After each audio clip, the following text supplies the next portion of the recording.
Cérémonie d'ouverture de la deuxième session ordinaire de l'Assemblée nationale au titre de l'année 2016, une session dite budgétaire.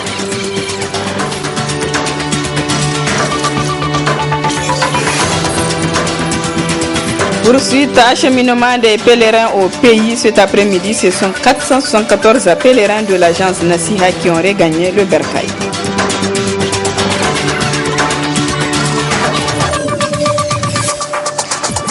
Mesdames, Messieurs, bonsoir, bienvenue à cette grande édition d'information sur la télévision Labari.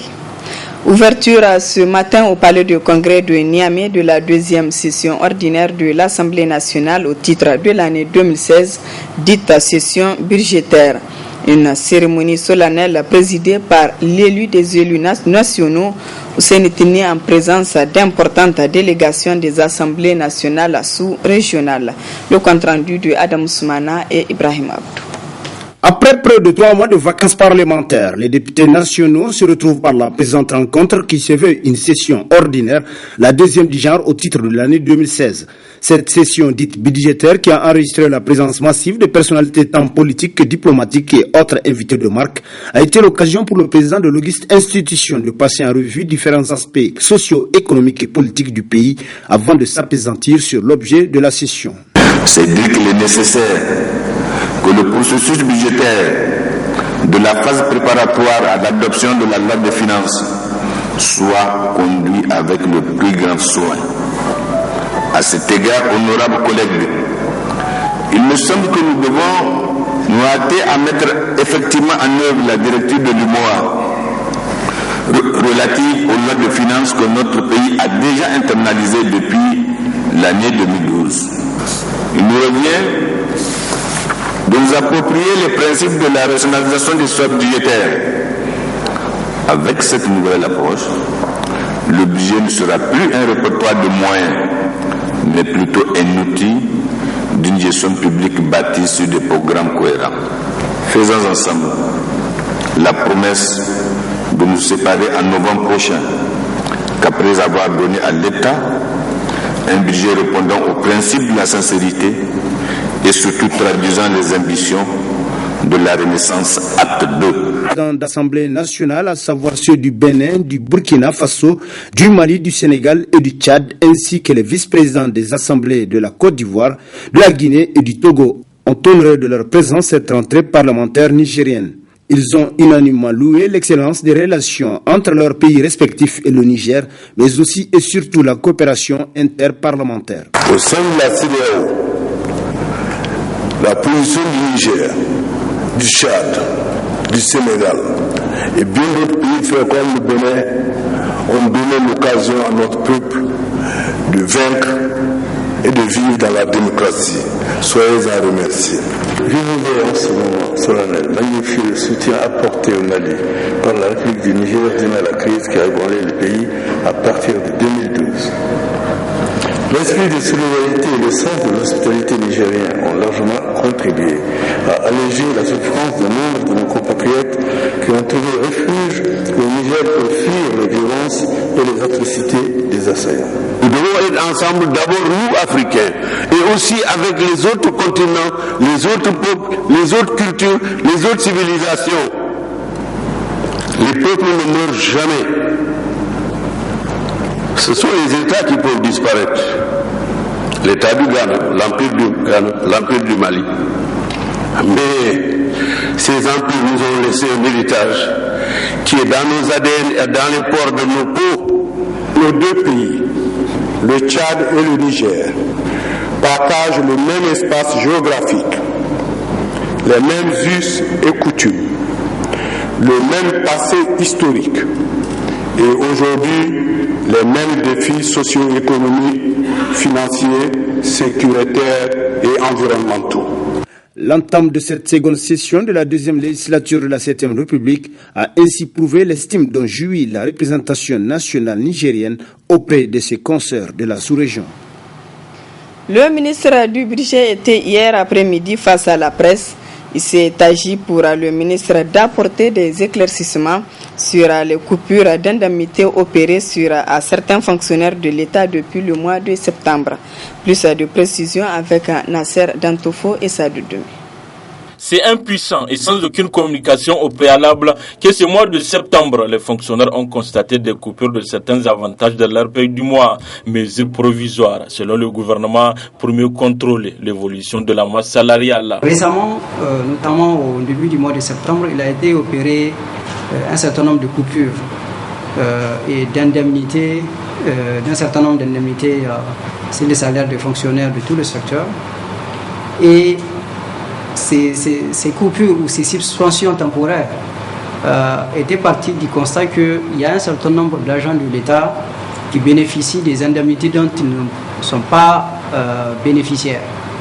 C'est-à-dire que certains agents de l'État, quand ils quittent leur fonction, il n'y a pas une mise à jour qui est faite. Et par conséquent, ils continuent de bénéficier de ces indemnités alors même qu'ils ne sont plus à leur poste. Il y a aussi l'autre cas qui peut être valable, ou des agents certainement qui doivent bénéficier d'un certain nombre d'indemnités, mais du fait que peut-être la mise à jour n'est pas faite de leur acte de nomination, ils ne bénéficient pas de, on va dire, normalement de ce qu'ils doivent bénéficier comme prime ou bien comme indemnité. Donc, partant de ces constats, nous avons analysé qu'il est nécessaire de mettre en place un certain nombre de mesures correctives pour davantage assainir notre fichier de paie. Et a reconnu le manque de communication et après négociation avec les différents syndicats, il sera rétabli fin octobre le salaire de tous les fonctionnaires coupés en attendant des justifications de ces avantages d'ici décembre. Les mesures qu'on a entreprises, ce n'est pas des mesures permanentes. Ce sont des mesures temporaires et ceux-là qui ont été coupés, si tel qu'ils justifient, on va toujours faire le rappel, quelle que soit la période. Mais on va continuer ce travail d'assainissement va continuer. Et l'autre dernier point sur lequel je voudrais revenir aussi, c'est qu'il y a aussi des salariés, entre guillemets, des agents qui continuent des gens, j'allais dire, parce que je ne sais pas s'ils sont fonctionnaires ou pas, qui continuent de bénéficier des salaires véritablement sans être en activité, des retraités, des stagiaires qui bénéficient d'autres avantages. Et à la fin, il y a une situation de trop perçu qui est là. Nous sommes aussi en train d'entreprendre ce travail pour évaluer, pour identifier quels sont ces agents-là. Et le moment venu, quand nos analyses nous permettent vraiment d'aller dans la mesure, nous communiquerons et nous allons mettre fin à tout ça. C'est ça l'objectif, c'est assainir, comme je l'ai dit, je le répète, c'est ça l'objectif. Pour mieux contrôler la masse salariale et autres dépenses de l'État, il sera mis à pied un fichier biométrique pour plus de transparence. Cérémonie d'installation officielle ce matin des nouveaux membres du Conseil de presse du Conseil supérieur de la communication. Composé de 5 hommes et 2 femmes, ils ont été installés par le vice-président de cette institution. Le compte-rendu est signé Michel Deji et Soumaïla Abdoulaye. Ils sont au nombre de 7 journalistes professionnels issus des médias publics et privés, dont 2 journalistes de l'audiovisuel, 3 de la presse écrite et électronique, un représentant de l'Observatoire nigérien indépendant pour l'éthique et la déontologie ONIMED et un représentant de la Maison de la Presse à être installés au cours de cette cérémonie. À l'issue de l'examen des dossiers de candidature, la plénière du CSC a retenu les candidats suivants. Madame Fatouma Ide, Monsieur Elhaji Mamadou Suleiman, Monsieur Souley Moutari, Monsieur Ouattara Moussa, Madame Sylvie Adedi, Monsieur Tahirou Youssouf et enfin Monsieur Ibrahim Manzo. Suivant la décision numéro 001/CSC du 12 juin 2013, nul ne peut être membre du conseil de presse s'il n'est de nationalité nigérienne, s'il ne jouit de ses droits civiques, s'il réside sur le territoire de la République du Niger, s'il est directeur de publication ou directeur d'un organe audiovisuel, s'il est journaliste professionnel détenteur d'une carte de presse justifiant d'une expérience professionnelle d'au moins 10 ans, âgé d'au moins 35 ans. Le conseil de presse, comme vous le savez, a pour attribution de donner un avis motivé pour la délivrance et le retrait de la carte de presse des journalistes professionnels. Il a toujours parmi ses attributions celle qui consiste à veiller au respect de la charte des journalistes professionnels déposée auprès du CSC, de relever tout manquement à la déontologie et d'aviser le Conseil supérieur de la communication, d'auditionner les responsables des organes de presse ou les journalistes ayant fait l'objet de plaintes ou de saisine d'office du CSC et dresser rapport. Une cérémonie à l'issue de laquelle les nouveaux membres de ce conseil ont été renvoyés à l'exercice de leurs fonctions. C'est un sentiment de joie qui nous anime et surtout un sentiment de responsabilité. Plaise à Dieu, nous allons le faire. Nous allons contribuer au respect de l'éthique et de la déontologie dans l'exercice de la fonction. C'est un vraiment organe purement consultatif. Donc il est saisi en cas de saisine d'une personne qui s'est sentie lésée ou bien d'une auto-saisine par le Conseil supérieur de la communication. Gère vraiment un tribunal. Le Conseil est chargé du respect de l'éthique et de la déontologie. Toutes les dispositions qui sont contenues dans la charte des journalistes professionnels du Niger. Il est à noter que les nouveaux membres de ce conseil de presse du Conseil supérieur de la communication ont un mandat de 3 ans renouvelable une seule fois. Arrivé cet après-midi à l'aéroport international Diori-Hamani de Niamey du premier vol des pèlerins de l'agence Nasiha. Ils sont au total 474 pèlerins à regagner le Bercail. Le compte rendu de Nasser Dantoufo et Halidou Bourema. Ils sont au total 414 pèlerins de l'agence de Hajj et de la Umrah Nasiha à regagner le Bercail dans ce premier vol. Contents d'avoir accompli un Hajj Mabrouk, les pèlerins retrouvent ainsi leur famille dans la joie et la gaieté. C'est là grâce à l'expérience et au savoir-faire des encadreurs de l'agence Nasiha. Nous sommes arrivés dans de bonnes conditions. Nous avons effectué le rite du Hajj et de la Umrah dans de très bonnes conditions. Il n'y a eu aucun mal.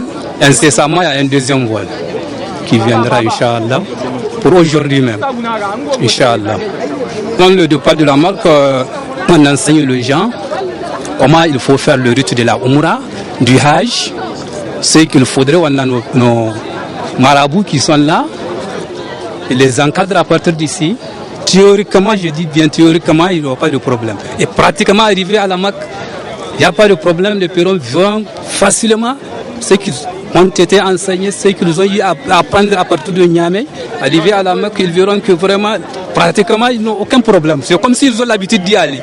En 48 heures, l'agence Nasiha compte acheminer tous ces pèlerins émus. Un Hajj et Umrah bien réussi à l'agence Nasiha. Les inscriptions ont déjà commencé. La directrice de cabinet du ministre de la Santé publique a procédé ce matin à l'ouverture de l'atelier de plaidoyer à l'endroit des leaders religieux pour leur implication aux questions de santé reproductive et de la planification familiale au Niger. Il s'agit d'une activité organisée par la coalition des acteurs pour le repositionnement de la planification familiale au Niger. Le compte rendu de Ibrahim Abdou Tikiri. À travers cet atelier de 2 jours au profit des leaders religieux, la coalition des acteurs pour le repositionnement de la planification familiale CARPF Niger vise d'une part à les outiller au bien fondé de la planification familiale et ses avantages et d'autre part d'amener les musulmans et les évangéliques à avoir une compréhension commune de la planification familiale. Tour à tour, la présidente et le coordinateur pays de la CARPF au Niger ont prononcé des allocutions dans lesquelles ils ont insisté sur leur mission et le rôle des religieux dans le repositionnement de la planification familiale dans notre pays. Nous nous sommes dit qu'il faudrait que nous ayons le même langage que tous les acteurs de la société civile à travers les associations religieuses qui vont renforcer nos capacités afin qu'il y ait une bonne vision et une bonne compréhension, mais surtout une compréhension commune de ce que c'est que la planification familiale, particulièrement dans notre pays. Nous avons pris l'engagement avec le partenaire qui est la Fondation ULAID et aussi au niveau de Intralf International Mali pour mener un plaidoyer à l'endroit de l'ensemble des acteurs qui interviennent dans le domaine de la planification familiale Et aussi, ne pas oublier le côté étatique où nous devrons mettre l'accent pour que l'ensemble des engagements auxquels les États se sont assignés puissent être respectés. Donc, ce financement vient à point nommé pour nous accompagner dans l'atteinte des objectifs de développement durable. Dans un pays fortement sous-développé et champion de la natalité, la planification familiale s'impose, a relevé la directrice de cabinet du ministère de la Santé publique. La planification familiale s'impose aux Nigériens parce qu'actuellement, nous avons un taux de prévalence contraceptive qui est très très bas. Et il y a une demande qui est faite par la population, mais qui n'est pas satisfaite, jusqu'à plus de 16%. Donc nous nous sommes dit que nous devons amener la population à avoir accès à ces produits contraceptifs. Et vous, en tant que leader religieux, nous sommes en train de faire un plaidoyer auprès de vous pour que vous ameniez la communauté, les informer par rapport à la planification familiale. Cette session de CAR PF Niger à l'endroit des leaders religieux va leur permettre de jouer leur partition pour accompagner les autorités nigériennes à relever ce nombreux défis, notamment dans le domaine de la santé maternelle, néonatale et infantile. Par une directive en date du 29 août, le ministre de la Santé publique a fait savoir qu'il n'y aura plus de mise en disposition de disponibilité ou de stage pour les agents de santé. Une situation qui a provoqué la réaction du SUSAS. Le reportage est de Ali Cissé Ibrahim et Sadou Doumi. Dans une directive en date du 29 août 2016, le ministre de la Santé publique Kalla Moutari a décidé jusqu'à nouvel ordre qu'aucune suite ne sera réservée aux demandes de mise en position de disponibilité des agents de santé. Plus encore, la même directive dit qu'une analyse plus affinée prendra désormais en compte l'évolution de la carrière des agents relativement à la mise en position de stage. Ce qui amène Boubacar Boubawa, secrétaire général du SUSAS, à se prononcer en ces termes. Quand nous avons eu, du moins la lettre circulaire du ministre de la Santé publique, M. Kalla Moutari, elle notifia qu'elle ne saurait donner aucune suite à une demande de disponibilité. Et pour ce qui est du stage, il va faire une analyse minutieuse. Nous avons dit au niveau du SUSAS, à notre réunion du mercredi 28 de ce mois passé, 28 septembre, nous avons fait un débat très chaud où nous avons, à l'unanimité, retenu qu'il faut écrire au ministre pour l'interpeller. Parce que le ministre oublie que c'est une loi. C'est une loi qui donne droit à tout agent, même pas agent de santé, à tout agent de l'État, de demander une disponibilité dans le respect des normes. C'est encore la même loi qui donne droit à tout agent de l'État de prétendre à une formation continue. Donc ce sont des dispositions statutaires qui sont au nombre de 9. La disponibilité étant la 4e position, si je ne me trompe pas, et le départ en stage est la 9e.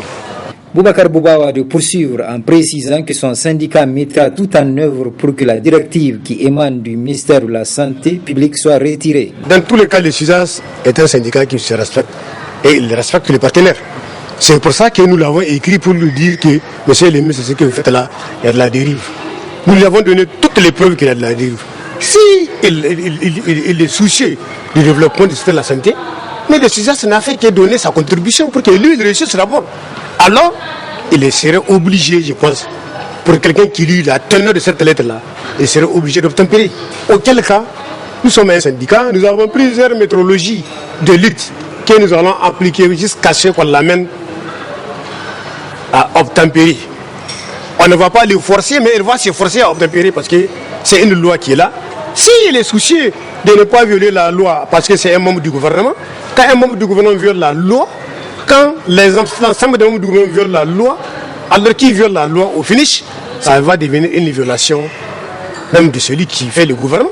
Ainsi, lors de sa réunion ordinaire du mercredi 28 septembre 2016, le SUSAS exige de la part du ministère de la Santé publique le retrait immédiat de la directive produite par le ministre Kalla Moutari le 29 août passé, une directive que le SUSAS trouve anticonstitutionnelle.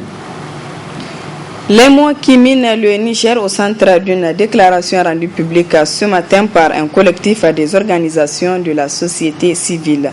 Ce collectif projette d'organiser une marche suivie de meeting le 22 octobre prochain pour manifester son rejet de la régression sociale. Suivez le résumé. Cette déclaration du collectif des organisations de la société civile a examiné plusieurs points touchant la vie de la nation nigérienne. Au plan économique, des choix hasardeux d'investissement non structurants et des réalisations de prestige conjuguées à une gestion patrimoine de ressources publiques ont plongé le pays dans une crise financière sans précédent. Au plan social, les inégalités n'ont jamais été si profondes entre le peuple et ses dirigeants que le régime socialiste de Mohamed Issouf. Au plan politique et institutionnel, les attentes contre les libertés fondamentales n'ont jamais été aussi si graves qu'aujourd'hui. Au plan sécuritaire, en acceptant que le Niger serve le point d'appui principal de l'intervention militaire française au Mali et l'élément central de la stratégie de l'Union européenne pour la sécurité et le développement au Sahel, en s'accommodant d'une assistance et d'une présence militaire américaine et allemande, installation de drones, le régime de Mohamed Issouf s'est intégré dans la stratégie sécuritaire sur laquelle il n'a manifestement aucune emprise et desquelles pourtant il espère tirer des dividendes politiques.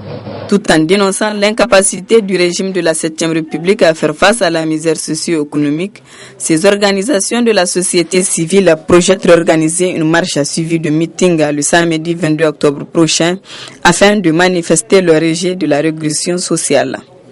De tout ce qui précède, les organisations de la société civile nigérienne, signataires de la présente déclaration, 1. Dénonce l'incapacité du régime de la 7e République à faire face à la grave misère socio-économique faisant planer un risque d'effondrement de l'État. 2.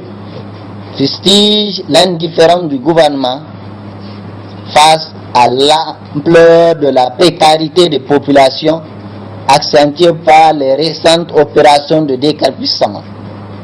Interpelle les forces politiques et sociales sur l'impérieuse nécessité d'organiser une riposte à la dérive actuelle.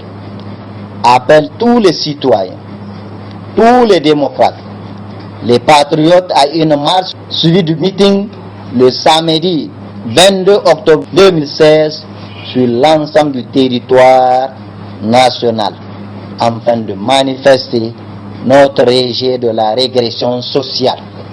Ce mois d'octobre sera mouvementé avec des marches suivies de meetings en perspective pour dénoncer les travers des autorités nigériennes. Les organisations des consommateurs joints pour la circonstance par les acteurs de la société civile ont réagi ce matin à travers une déclaration de presse. Au menu de celle-ci, les conséquences liées aux difficultés d'approvisionnement en gaz domestique. Le résumé de cette déclaration avec Nasser Seydou et Nafisa Zav. La situation est marquée en ce moment par les difficultés d'approvisionnement en gaz domestique et fâcheuses sont les conséquences pour les consommateurs qui, ne sachant plus à quel sens se vouer, paient le prix fort. C'est d'ailleurs ce qui justifie cette sortie médiatique du RASCONI, le réseau des associations des consommateurs du Niger. Les organisations des consommateurs constatent avec amertume et étonnement la rupture récurrente de fourniture de gaz domestique sur les marchés depuis janvier 2016, occasionnant de facto une désolation des ménages déjà habitués à ce produit alternatif au bois de chauffe. Cela est d'autant plus surprenant du fait que notre pays est producteur de cette denrée précieuse. Et cette situation cache une autre réalité qui est celle des sociétés de gaz qui n'arrivent plus à approvisionner les marchés pour des raisons structurelles. Les organisations des consommateurs ont suivi avec attention les travaux du comité ad hoc chargé de réfléchir sur la commercialisation du gaz domestique et note que les propositions faites pour juguler les crises d'approvisionnement visent à un rehaussement du prix du gaz. Et pour sauver encore ce qui peut l'être, le RASCONI ébauche ces quelques propositions. De revoir à la baisse le prix de cession du gaz à la SORAS de 1500 à 750 francs. De permettre aux sociétés de gaz d'acheter directement à la SORAS sans passer par un intermédiaire que la SONIDEP. À défaut de réduire de 50% les marges de la SONIDEP, soit 50 francs au lieu de 100 francs. De revenir sur la répartition moitié-moitié, la vente des volumes du gaz entre la SONIDEP et la SORAS. De garantir l'approvisionnement du gaz sur la base d'un prix juste qui prend en compte le pouvoir d'achat des consommateurs nigériens, quel qu'en soit leur lieu d'habitation. De subventionner les équipements de gaz à travers le fonds de l'énergie pour permettre aux consommateurs les moins nantis d'accéder à ces matériels précieux de lutte contre la désertification. Cette sortie du RASCONI intervient à un moment où les consommateurs subissent une pénurie de gaz depuis quelques jours, situation qui semble intenable aussi pour les professionnels du gaz. Le barreau du Niger a un nouveau bâtonnier, il s'appelle Maître Yaye Munkaila. Il succède à Maître Samna Daouda Soumana qui lui a passé la charge de bâtonnier de l'ordre des avocats du Niger hier matin à la cour d'appel de Niamey. Le compte rendu est signé Michel Deji sur les images de la télévision Ténéré. Après avoir passé 2 ans à la tête de l'ordre des avocats du Niger, c'est avec un sentiment de devoir accompli que Maître Samna Daouda a passé le témoin, tout en restant à la disposition de son successeur pour ensemble œuvrer en faveur de cette profession combien importante dans le fonctionnement du système judiciaire. Notre robe, elle constitue le dernier rempart contre l'injustice, car rien ne survit à notre silence. Et c'est l'occasion pour moi de rendre hommage à tous ces anciens bâtonniers qui ont su, à travers les années, faire en sorte que notre barreau continue de jouer son rôle. Et c'est Maître Munkaila Yaye qui désormais portera la voix de notre ordre. Maître Yaye Munkaila, qui est conscient des nouvelles charges qui pèsent désormais sur ses épaules, a commencé par le combat pour l'indépendance de la justice. L'indépendance de la justice, c'est une quête permanente. Et c'est le socle sur la base duquel doit reposer. Le justiciable et de façon générale l'État attend de nous une indépendance de la justice se rende sans aucune contingence ni des lobbies politiques, des lobbies économiques et de tous autres lobbies consanguins.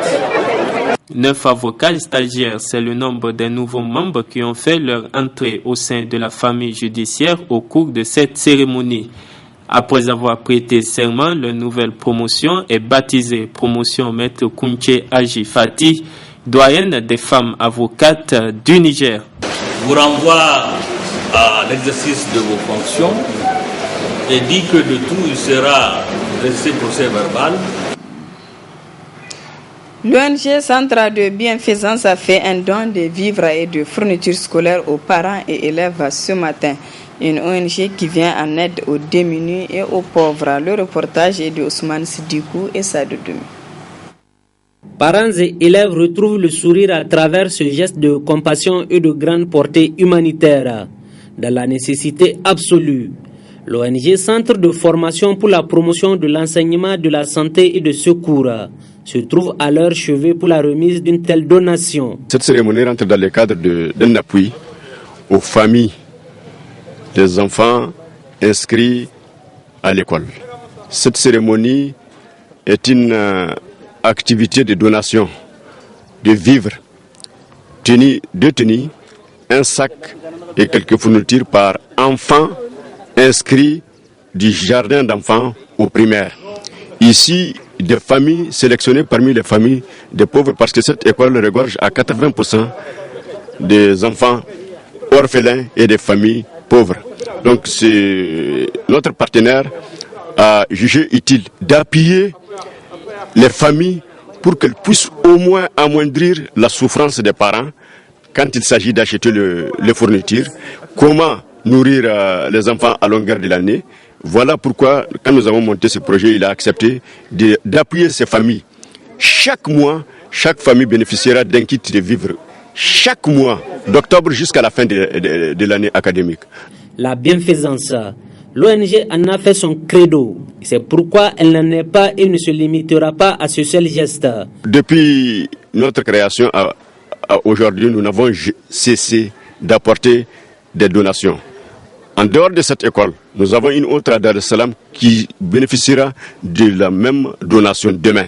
Et nous avons aussi assisté des écoles à l'intérieur, à Yerou, Tienta. Ici à Niamey, il y a d'autres écoles qui n'ont rien à voir avec l'ONG, qui ont été appuyées aussi dans le même cadre. Et la cérémonie suivra, Inch'Allah, par la suite. Aux anges, les principaux bénéficiaires, eux, témoignent à cette ONG reconnaissance et gratitude.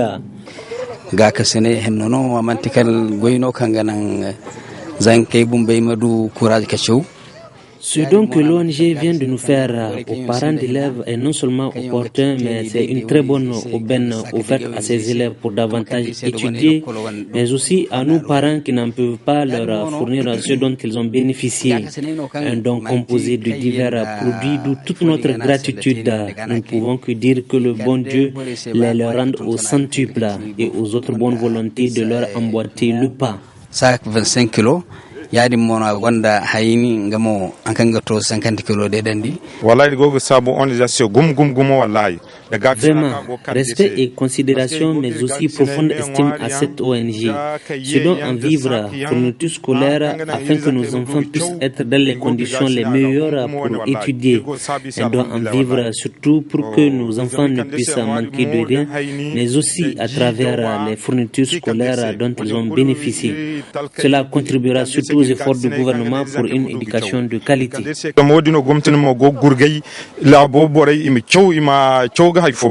Consciente des besoins multiples et multiformes de ces orphelins et des démunis sans cesse croissants, l'ONG ne compte pas s'arrêter en si bon chemin.